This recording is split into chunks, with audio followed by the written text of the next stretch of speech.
नमस्कार। खबरों की दुनिया में हर खबर है खास, लेकिन जिन खबरों ने बटोरिया सुर्खियां, ऐसी ही खबरों को समेटकर हाजिर हैं हम खबर दिन भर में। मैं हूं रमा त्यागी। शुरुआत करेंगे बड़ी खबर के साथ। विश्व बैडमिंटन चैंपियन पीवी सिंधु ने प्रधानमंत्री नरेंद्र मोदी से की मुलाकात। पीएम ने सिंधु को बताया देश का गौरव। कहा चैंपियन ने देश में सोना लाने के साथ प्रतिष्ठा को बढ़ाया। पीवी सिंधु विश्व बैडमिंटन का खिताब जीतने वाली पहली भारतीय बनी।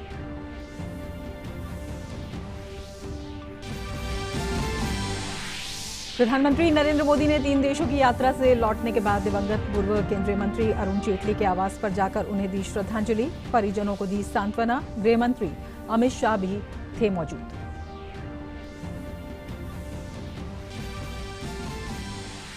मरुस्थलीकरण रोकने के लिए दिल्ली में 2 से 13 सितंबर तक COP14 सम्मेलन का होगा आयोजन। पर्यावरण मंत्री प्रकाश जावड़ेकर ने कहा अगले 1 दशक में 50 लाख हेक्टेयर भूमि को उपजाऊ बनाना है लक्ष्य।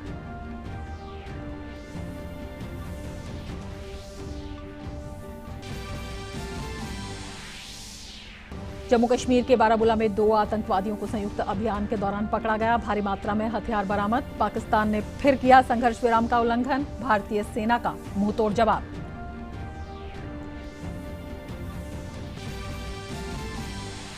ब्राजील ने अमेजन के जंगलों में भीषण आग से निपटने के लिए G7 की आर्थिक मदद ठुकराने के दिए संकेत। ब्राजील के विदेश मंत्री ने कहा जंगलों का विनाश रोकने के लिए अंतर्राष्ट्रीय तंत्र पहले से ही है मौजूद, किसी नई पहल की नहीं है जरूरत। ब्राजील के राष्ट्रपति ने फ्रांस पर ब्राजील से उपनिवेश के तौर पर व्यवहार करने का लगाया आरोप।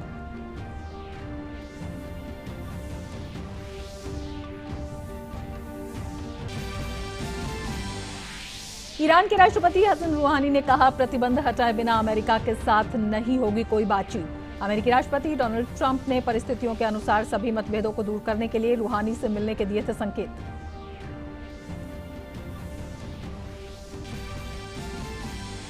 और अरुण जेटली को DDCA की श्रद्धांजलि। दिल्ली का फिरोज शाह कोटला स्टेडियम अब जाना जाएगा अरुण जेटली स्टेडियम के नाम से।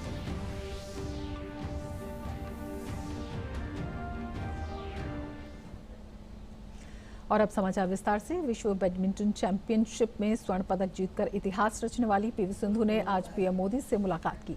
पीएम मोदी ने उन्हें विश्व चैंपियनशिप में स्वर्ण पदक जीतने पर बधाई दी। उन्होंने सिंधु से देश का गौरव बढ़ाने के लिए खुशी जताई।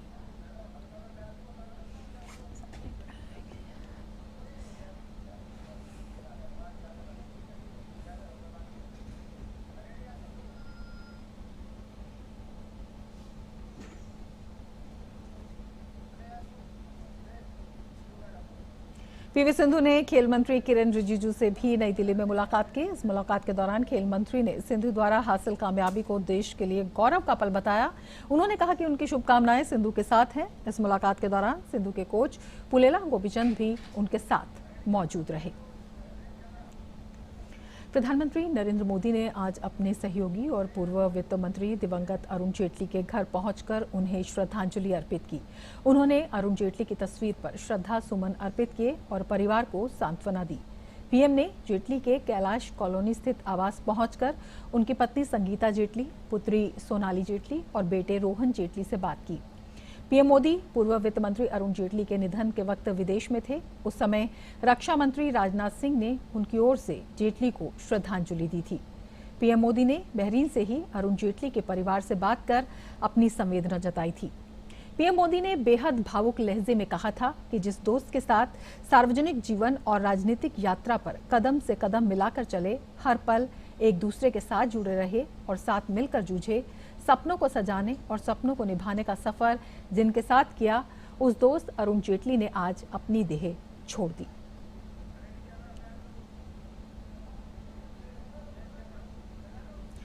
और दिल्ली के फिरोज शाह कोटला स्टेडियम को अब अरुण जेटली स्टेडियम के नाम से जाना जाएगा। दिल्ली एवं जिला क्रिकेट संघ ने कोटला स्टेडियम का नाम अपने पूर्व अध्यक्ष अरुण जेटली के नाम पर रखने का फैसला किया है। स्टेडियम का नया नामकरण 12 सितंबर को एक समारोह में किया जाएगा, जिसमें एक स्टैंड का नाम भारतीय कप्तान विराट कोहली के नाम पर भी रखा जाएगा, जिसकी पहले घोषणा की जा चुकी है। DDCA अध्यक्ष रजत शर्मा ने कहा कि अरुण जेटली का सहयोग और प्रोत्साहन से कई खिलाड़ियों ने भारत को गौरवान्वित किया।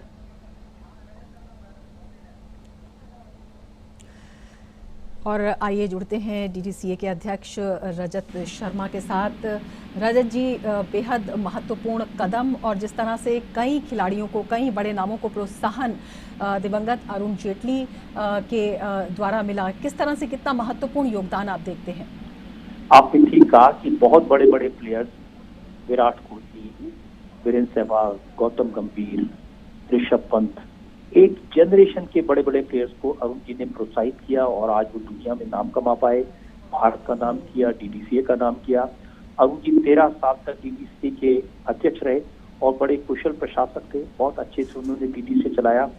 तो उनको एक ट्रिब्यूट, एक श्रद्धांजलि हम यही कर सकते हैं कि इस स्टेडियम का नाम अरुण जेटली स्टेडियम हो और जो ग्राउंड है उसका नाम फिरोजशाह कोटला ग्राउंड है। बिल्कुल, जिस तरह से उनका बेहद महत्वपूर्ण योगदान रहा और एक बड़ी श्रद्धांजलि के तौर पर यह कदम उठाया जा रहा है, कितने बड़े योगदान के रूप में इसे देखा जाएगा और किस तरह से आज उनसे जुड़े जो सभी लोग थे उन्हें श्रद्धांजलि दे रहे हैं? देखिए, आज जब मैंने अपने डीडीसी की जो हमारी एपेक्स काउंसिल के उनके मेंबर से बात की, सबने एक स्वर में कहा कि दिल्ली की क्रिकेट में अरुण जेटली का पैशन, अरुण जेटली का प्रेम, उनका स्नेह, उनका कमिटमेंट हमेशा हमेशा याद किया जाएगा। और हम चाहते हैं कि दिल्ली की क्रिकेट के लिए अरुण जेटली का नाम अमर रहे। इसीलिए इस स्टेडियम का नाम अरुण जेटली स्टेडियम होगा। आने वाली जनरेशन अरुण जेटली के काम से, उनके नाम से प्रेरणा लेती रहेगी। बिल्कुल रजत जी, जितना महत्वपूर्ण योगदान रहा है, बिल्कुल उनको याद तो हमेशा किया ही जाएगा, नाम तो अमर रहेगा ही, लेकिन किस तरह से एक बड़े प्रेरणा स्रोत भी वो रहेंगे? देखिए, मैं अरुण जी को करीब 45 वर्ष से जानता हूँ और कॉलेज के जमाने से मैंने देखा क्रिकेट के प्रति उनका बहुत पैशन था। वो एक एक क्रिकेटर के बारे में, एक एक क्रिकेटर के एक्टिविटीज के बारे में, उसके स्टांस के बारे में, एक एक बॉलर के बारे में बहुत नॉलेज रखते थे। और जब जब उनके साथ बैठ के क्रिकेट देखने का मौका मिला तो दिखाई देता था कि वो कितने नॉलेजेबल है। और वो चाहते थे कि हमारी जो क्रिकेट है वो आगे पहुंचे, ऊंचाइयों पर पहुंचे। जो उसका क्रिकेट का प्रशासन है वो ट्रांसपेरेंट रहे, प्रोफेशनल रहे, और वो फिर हमने करके दिखाया। बिल्कुल रजत जी, और जिस तरह से आपने बताया कि बहुत से नामों को, बहुत सी प्रतिभा को एक पहचान देने का काम स्वर्गीय अरुण जेटली ने किया, एक प्रेरणा स्रोत वो लगातार रहेंगे। आप काफ़ी लंबे समय तक आपका उनके साथ रहा है। किस तरह से उनके जीवन के जो मानवीय पहलू थे, जो भावनात्मक रूप से जिस तरह से उनका जुड़ाव रहता था, वो किस तरह से उजागर हुआ इस क्षेत्र में भी? अरुण जी जब 13 साल तक डीडीसी के प्रेसिडेंट रहे और फिर बीसीसीआई में वाइस प्रेसिडेंट रहे, तब हम देखते थे वो प्रतिभा को बहुत दूर से पहचान लेते थे। वीरेंद्र सहवाग जब एक 2 व्हीलर स्कूटर पे अपनी किट लेकर के प्रैक्टिस करने आते थे तो अरुण जेटली उनके जब खेल देखा, उनकी प्रतिभा को पहचाना। ऋषभ पंत ने मुझे बताया कि कैसे अरुण जी ने उन्हें ग्राउंड पर खेलते देखा और उन्हें पहचाना और फिर डीडीसी से कहा कि जो भी उनको सपोर्ट कर सकते हैं, मदद करते हैं, प्लेयर्स को करनी चाहिए। ये जो नजर पहचानने की प्रतिभा को, ये बहुत बड़ी बात थी, जिसकी वजह से आज इतने बड़े बड़े प्लेयर, विराट कोहली एक रोहिणी में, मुझे खुद मुझे बताया छोटे से फ्लैट में कहीं गली में रहते थे, लेकिन जब उनके पिता का निधन हुआ तो अरुण जी उनके घर गए तो 2 घंटे लगे उनका घर ढूंढने में। ऐसा प्रेम था उनका अच्छे प्लेयर्स के साथ। बिल्कुल, जिस तरह से बता रहे हैं कि एक मानवीय पहलू, एक भावनात्मक जुड़ाव और एक तरह किस तरह से एक जेन्युइन प्रतिभा है उसको प्लेटफॉर्म मिलना चाहिए, इसका हमेशा उन्होंने ध्यान रखा और इसी श्रद्धांजलि स्वरूप जो है स्टेडियम का नाम उनके नाम पर रखा जा रहा है। 12 सितंबर को जो ये एक समारोह पूर्वक इसका जो औपचारिक नामकरण किया जाएगा, उस अवसर के बारे में बताइए कि कितना महत्वपूर्ण वो क्षण, वो पल होने वाला है। 12 सितंबर की शाम वेद Hilton auditorium, Jawaharlal Nehru stadium, वहां पर एक भव्य समारोह होगा जिसमें विराट कोहली और उनकी पूरी टीम मौजूद रहेगी। इस मौके पर हम विराट कोहली को भी सम्मानित करेंगे। हमारे स्टेडियम में एक स्टैंड विराट कोहली के नाम पर होगा और हमारे भारत के माननीय गृह मंत्री अमित शाह जी उस मौके पर मौजूद रहेंगे, मुख्य अतिथि होंगे और उनके हाथ से सब खिलाड़ियों को सम्मानित किया जाएगा और उन्हीं के कर कमलों से इस स्टेडियम का नामकरण भी अरुण जेटली जी के नाम पर किया जाएगा। इस समारोह में हम दिल्ली के जितने क्रिकेटर्स हैं, इंटरनेशनल क्रिकेटर्स, उनको आमंत्रित करेंगे, दिल्ली के जो गणमान्य व्यक्ति हैं उनको आमंत्रित करेंगे और ये एक बड़ा समारोह होगा जो क्रिकेट की इतिहास में हमेशा याद रखा जाएगा। बिल्कुल रजत जी, एक सच्ची श्रद्धांजलि, जिस तरह से उनका योगदान इस क्षेत्र में रहा और एक प्रेरणा स्रोत वे हमेशा बने रहेंगे। बहुत बहुत शुक्रिया विस्तार से इस पूरे मामले पर प्रकाश डालने के लिए। और हमारे साथ हमारे संवाददाता मुकेश शुक्ला भी जुड़े हुए हैं। मुकेश, कितना बड़ा कदम और किस तरह से एक प्रेरणा स्रोत के रूप में स्वर्गीय अरुण जेटली को देखा जा रहा है?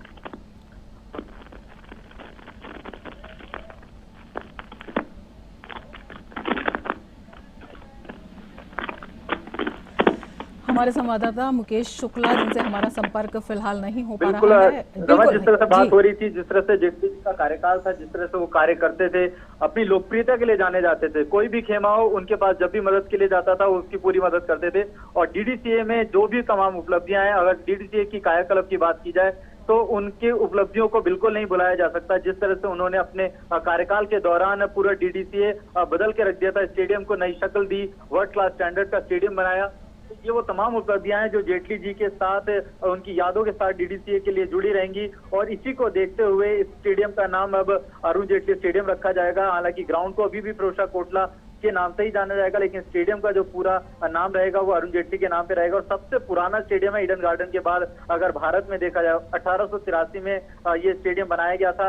और अभी की जो कैपेसिटी है इसको बढ़ा करके 40,000 कर दिया गया था, यानी दर्शकों के रुचि को देखते हुए, क्योंकि सेंटर ऑफ हार्ट में ये था, दिल्ली राजधानी है, वहां पे स्टेडियम था। तो बहुत ही बड़ी उपलब्धि थी जेटली साहब की स्टेडियम के लिए। और जिस तरह से वो उन्होंने अपना प्रशासनिक कार्य किया, स्टेडियम को जिस तरह से उन्होंने दोबारा से एक शक्ल दी और जिस तरह से नई पहचान दिलाई, उसके लिए हमेशा याद रखा जाएगा।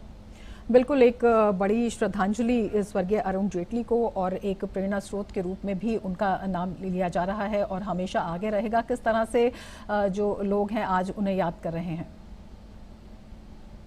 बिल्कुल, अभी मेरी बात हुई थी राजा मंचंदा जी से बात हुई, जिस तरह से रजत शर्मा जी से बात हुई या उनके तमाम ट्रेजरर से बात हुई, तो सभी कह रहे थे जिस तरह से जेटली जी का कार्यकाल था, जब भी डीडीसीए जाते थे या कोई प्रेस ब्रीफिंग होती थी, जब भी उनसे बात होती थी तो वो कहते थे कि स्टेडियम के लिए जितना भी किया जाएगा, जितना भी वो कर सकते हैं करेंगे। और क्रिकेट को जितना बढ़ावा दिया जाएगा और युवा टैलेंट को जिस तरह से भी आगे लाने की कोशिश की जाएगी। आप देखिए, हर नए चेहरे को लेकर के आए, कुछ सक्सेस हुए, कुछ ने नाम बहुत बनाया, कुछ सक्सेस हुए, लेकिन जब भी उनके पास खिलाड़ी गए और उनके अंदर टैलेंट रहा तो जेटली जी ने बिल्कुल पारदर्शिता दिखाई और उनको एक बार जरूर मौका दिया। और दिल्ली के लिए खेलने के लिए, चाहे वो रणजी टीम हो या डीडीसी दिल्ली के लिए इंडियन टीम के लिए खेलने के लिए परस्यू कराना हो, तो जब जब मौका मिला टैलेंट की पूरी कदर की गई और हर टैलेंट को मौका दिया गया। अगर उनके अंदर पोटेंशियल है तो वो आए, ट्रायल पास करें और टीम इंडिया के लिए अपने उपलब्धता दर्ज कराएं। और उनमें वो नाम अभी भी मौजूद है। जिस तरह से ऋषभ पंत अब हाल ही की दुनिया में काम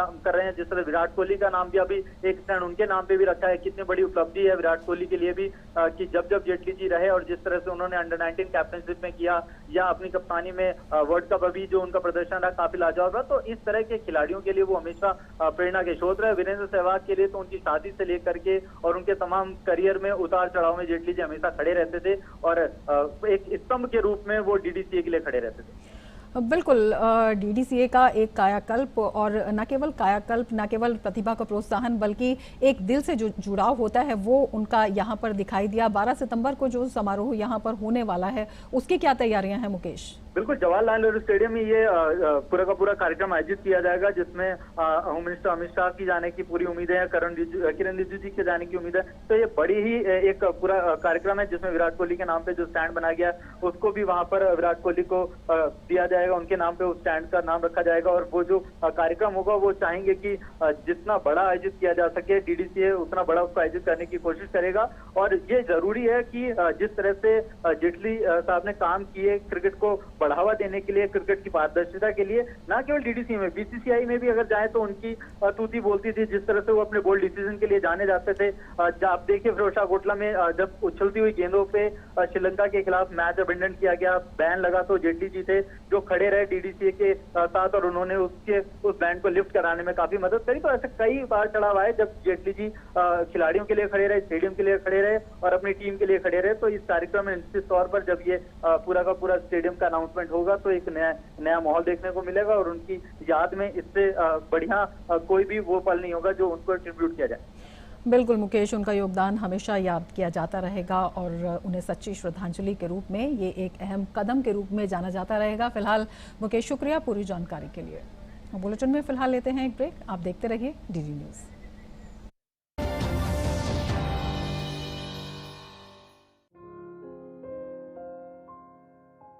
खाने पीने के बिल पे जो सर्विस चार्ज लगाते हैं, इसे चुकाना या न चुकाना ये ग्राहक की मर्जी है। जो ग्राहक से जबरदस्ती सर्विस चार्ज लगाएगा, अनफेयर ट्रेड प्रैक्टिस का वो दोषी माना जाएगा।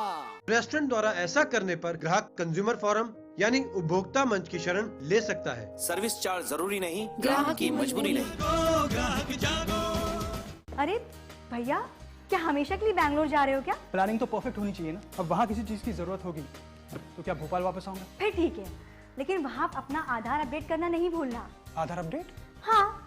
पर कैसे करवाऊँ? किसी भी बैंक या पोस्ट ऑफिस के आधार केंद्र में जाकर आप अपने आधार को अपडेट करवा सकते हैं और एड्रेस के लिए UIDAI की वेबसाइट पर जाकर खुद बदल सकते हैं। जीवन को आसान बनाने के लिए हम हैं आधार के साथ। मेरा आधार, मेरी पहचान। ब्रेक के बाद फिर से आपका स्वागत है। आगे बढ़ते हैं खबरों में। भूमि के बंजर होने को रोकने और बंजर भूमि को उपजाऊ बनाने से संबंधित संयुक्त राष्ट्र कॉन्फ्रेंस ऑफ पार्टीज COP14 के सम्मेलन की मेजबानी भारत करेगा। ये सम्मेलन नई दिल्ली में 2 सितंबर से 13 सितंबर तक आयोजित किया जाएगा।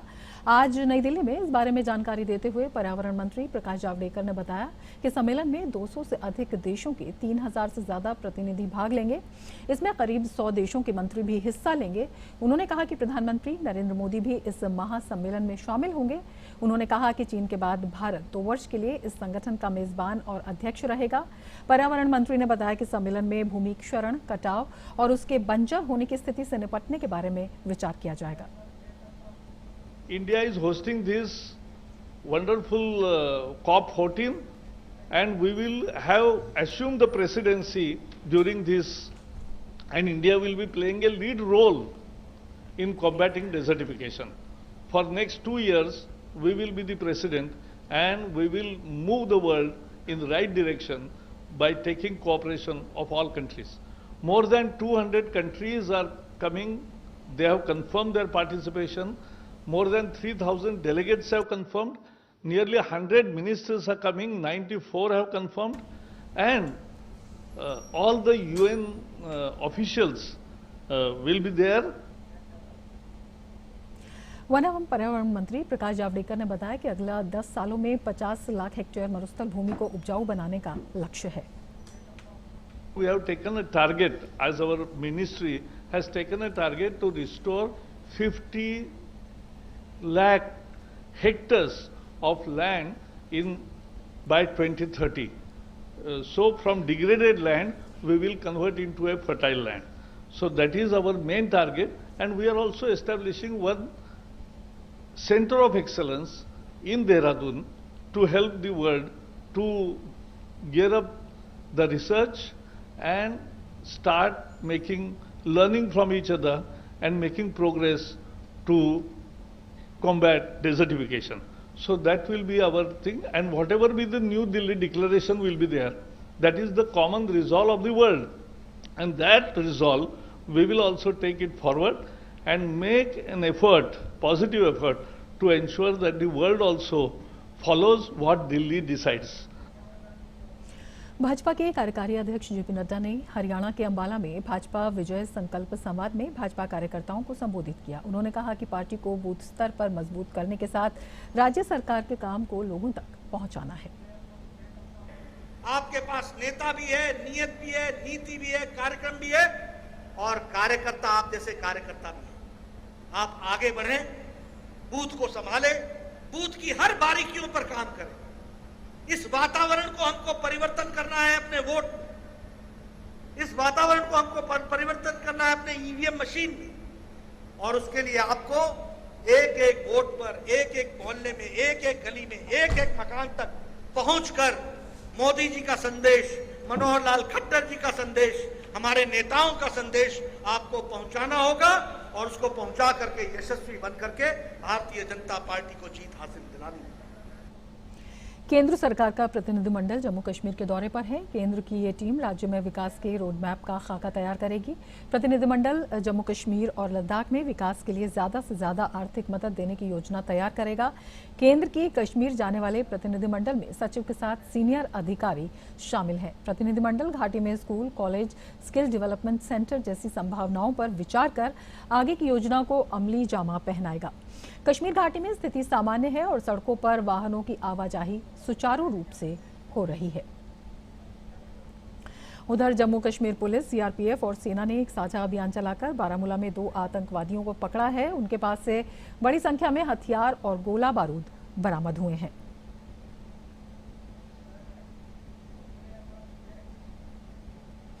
उधर पाकिस्तान लगातार सीमा पर अशांति फैलाने की हिमाकत कर रहा है। भारतीय सेना के सूत्रों के मुताबिक जम्मू कश्मीर के पुंछ में कल 2 जगहों पर पाकिस्तान की ओर से युद्ध विराम का उल्लंघन किया गया। भारत की ओर से भी गोलीबारी का करारा जवाब दिया गया। एक अन्य घटना में टेलिना चौक इलाके में पुलिस और सेना द्वारा संयुक्त रूप से चलाए गए चेकपोस्ट पर एक ट्रक से गोलियां चलाई गई, जिसके बाद एक आतंकवादी को पकड़ा गया। उसके पास से एक AK-47 राइफल और एक पिस्तौल बरामद की गई। एक अन्य आतंकी के पास के ही इलाके में घुस गया, जिसे ढूंढने के लिए अभियान जारी है। उधर संदिग्ध आतंकवादियों ने सोमवार को पुलवामा जिले में उत्तरी त्राल के जंगल इलाके से बकरवाल समुदाय के 2 सदस्यों का अपहरण कर लिया और बाद में उनमें से एक की हत्या कर दी। लद्दाख को केंद्र शासित प्रदेश बनाने की घोषणा के बाद आज पहली बार शहीदी दिवस का आयोजन किया गया, जिसमें काफी संख्या में लोगों ने हिस्सा लिया। वर्ष 1989 में लद्दाख को केंद्र शासित प्रदेश बनाने की मांग को लेकर वहां के लोगों ने प्रदर्शन किया, जिसमें पुलिस की गोली से नवांग तोरचे और स्टोपदान मारे गए थे। आज सुबह कई शिक्षण संस्थानों के विद्यार्थी एक जगह शामिल हुए, जहां उन्होंने प्रार्थना सभा का आयोजन किया।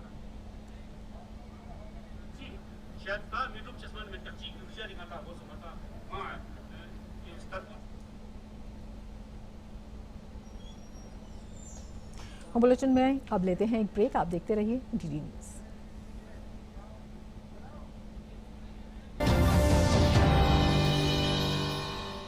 अरे भैया, क्या हमेशा के लिए बैंगलोर जा रहे हो क्या? प्लानिंग तो परफेक्ट होनी चाहिए ना। अब वहाँ किसी चीज की जरूरत होगी तो क्या भोपाल वापस आऊंगा? फिर ठीक है, लेकिन वहाँ अपना आधार अपडेट करना नहीं भूलना। आधार अपडेट?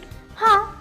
पर कैसे करवाऊँ? किसी भी बैंक या पोस्ट ऑफिस के आधार केंद्र में जाकर आप अपने आधार को अपडेट करवा सकते हैं और एड्रेस के लिए UIDAI की वेबसाइट पर जाकर खुद बदल सकते हैं। जीवन को आसान बनाने के लिए हम हैं आधार के साथ। मेरा आधार, मेरी पहचान।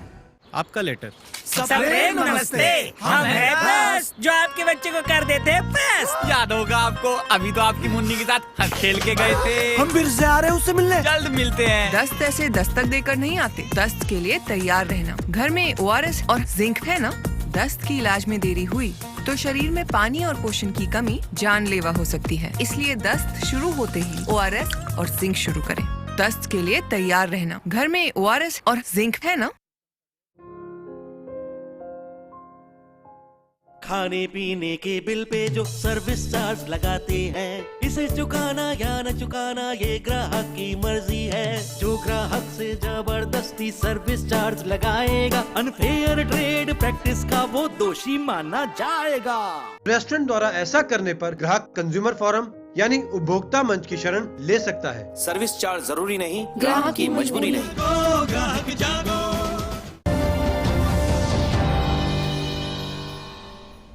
ब्रेक के बाद फिर से आपका स्वागत है। सुप्रीम कोर्ट ने INX मीडिया धन शोधन मामले में पूर्व केंद्रीय मंत्री और कांग्रेस के नेता P चिदम्बरम को प्रवर्तन निदेशालय की गिरफ्तारी से मिले अंतरिम संरक्षण की अवधि कल तक के लिए बढ़ा दी। न्यायमूर्ति R भानुमति और न्यायमूर्ति AS बोपन्ना की पीठ ने कहा कि चिदम्बरम को हिरासत में भेजने को चुनौती देने वाली याचिका सहित 2 याचिकाओं पर प्रवर्तन निदेशालय की दलील वो बुधवार को सुनेगी। चिदम्बरम की ओर से वरिष्ठ अधिवक्ता कपिल सिब्बल ने एक आवेदन दायर कर प्रवर्तन निदेशालय द्वारा पिछले साल 19 दिसंबर, 1 जनवरी और 21 जनवरी 2019 को पूर्व केंद्रीय मंत्री से पूछताछ के दौरान पूछे गए सवाल और उनके जवाबों का लिखित ब्यौरा उपलब्ध कराने का अनुरोध किया है।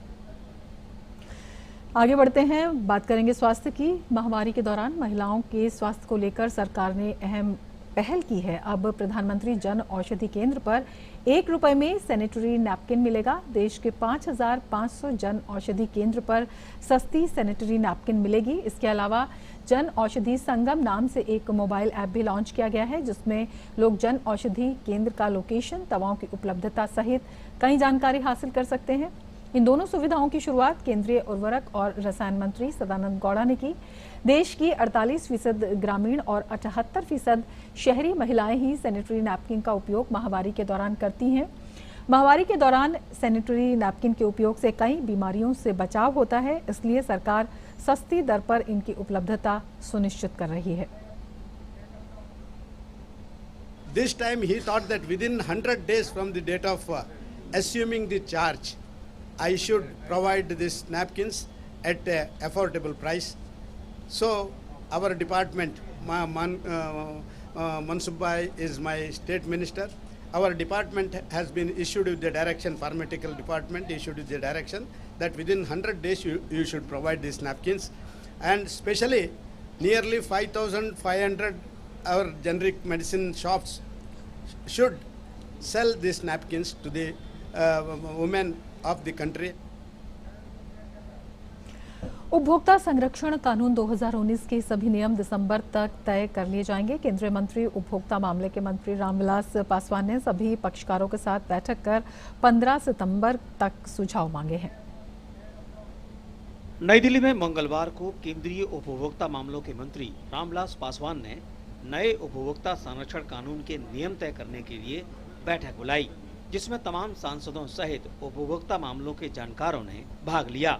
बैठक में उपभोक्ता कानून में सेंट्रल रेगुलेटर, भ्रामक विज्ञापनों, ई कॉमर्स फर्मों और इलेक्ट्रॉनिक डिवाइस बेचने वाली कंपनियों के लिए सख्त दिशा निर्देश क्या हो, इस पर मंथन किया गया। 15 सितंबर तक जो है डिपार्टमेंट को क्या कहते हैं कि अपना सजेशंस जो है लिखित में, सिर्फ ये नहीं कि मतलब कि ये नहीं है, बल्कि सजेशंस क्या है, अधिक से अधिक कंज्यूमर के इंटरेस्ट में क्या कर सकते हैं, उसको क्या कहते हैं कि हम लोग क्या कहते हैं करेंगे। और जैसा कि हमने कहा है कि दिसंबर तक जो है, हमने पहले भी कहा था कि 3 महीना के अंदर में जो है 3 महीना में हम जो है क्या कहते हैं कि करेंगे, ये क्या कहते हैं रूल्स बना लेंगे। हाल ही में संसद से 3 दशक पुराने उपभोक्ता संरक्षण कानून 1986 को बदलकर इसकी जगह उपभोक्ता संरक्षण कानून 2019 को मंजूरी दी गई थी, जिसमें अब नियमों को तय किया जाना है। नए कानून में उपभोक्ताओं के हितों के लिए कई कदम उठाए गए हैं। पुराने नियमों की खामियों को दूर किया गया है। आमतौर पर कानून लागू होने के बाद नियमों को बनने में वक्त लगता है, लेकिन मंत्रालय की सक्रियता से इसे जल्द तय कर लिया जाएगा ताकि उपभोक्ताओं को मजबूत संरक्षण मिल सके। Rishi Kumar, DD news, Delhi. प्रधानमंत्री आवास योजना झारखंड के गिरिडीह में बेसहारों का बड़ा सहारा बनी है। आज हम आपको दिखाते हैं गिरिडीह नगर निगम के चंबा दीवान टोला की बद्री साहू की तस्वीर। कल तक जहां ये अदद झोपड़ी में रहती थी, वे अब आवास योजना से मिले नए मकान में रह रही हैं और उनकी जिंदगी में भी एक सकारात्मक बदलाव आया है। ताउम्र कच्चे मकान में गुजारा कर जीवन के आखिरी पड़ाव में पहुंच चुके बद्री साहू, पक्का मकान नहीं होने का दुख हमेशा सालता रहा। मौसम के ताप और बारिश की बौछारों में कच्चे मकान में गुजर बसर करना बद्री के लिए किसी नरक से कम नहीं था। लोक कल्याणकारी राज्य की एक छोटी सी पहल ने बद्री साहू के जीवन का दुख हर लिया है। आज गिरिडीह नगर निगम के पचम्बा का दीवान टोला देखने लायक है। तकरीबन 7 दशकों तक झोपड़ी में अपनी जिंदगी गुजारने वाले 74 साल के गरीब बद्री साहू आज खूबसूरत मकान में रह रहे हैं। प्रधानमंत्री आवास योजना से इन्हें मकान मिला, जिस पर उन्होंने अपनी मेहनत और कुछ बचत की राशि लगाकर एक बेहद सुंदर घर में इसे तब्दील कर लिया। बरसात के दिन में बाल बच्चा परिवार लेके रहने बहुत दिक्कत होता था, पानी छूटा था और आमदनी नहीं था, गरीबी था।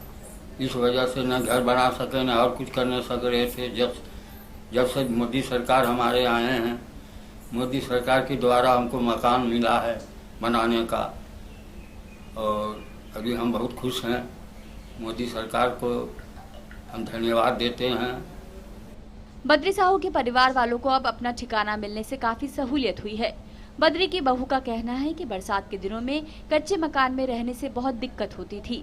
जिंदगी बरसात के दिनों में बहुत मुश्किल हो जाती थी। अब प्रधानमंत्री की इस योजना से उन्हें पक्का मकान मिला, जिससे वे काफी खुश हैं। तो पहले वो एक खपड़ा घर में रहते थे, उसके बाद फिर पानी खपड़ा घर में सोचते थे कभी बना पाएंगे या कि नहीं बना पाएंगे, वही सोचते थे। तो पानी चूता था, रात को सोते थे तो उठ के गमला छानते थे, गमला छानो, कटोरा छानो तो प्लास्टिक झाँपो, तो इसके पास आता था तो इधर चढ़ के छानी पर चढ़ के मतलब झाँपने उठने लगता था कि पानी चू रहा है। ये जो कि किचाया जाता था कभी कभी तो कि कैसे क्या करेंगे, कैसे भी करेंगे। और जब मोदी हमको दिया तो हम लोग फिर घर बनाए। प्रधानमंत्री आवास योजना ने बद्री साहू जैसे लोगों को उनके इस बुढ़ापे में बड़ा सहारा दिया है। पक्के मकान की राशि सरकार ने दी है, वहीं सुंदर घर में तब्दील इसे बद्री साहू ने अपनी जमा पूंजी के जरिए किया है। बद्री का ये घर अब उनके बुढ़ापे का आसरा ही नहीं बल्कि पड़ोसियों के लिए एक प्रेरणा भी बन गया है। ब्यूरो इनपुट के साथ गिरिडीह से रमेश प्रभाकर के साथ दिवाकर कुमार की रिपोर्ट, डीडी न्यूज। और इसी के साथ अभी के लिए खबर दिन भर की पूरी टीम को दीजिए इजाजत, लेकिन देश और दुनिया की बाकी खबरों के लिए आप देखते रहिए डीडी न्यूज। नमस्कार।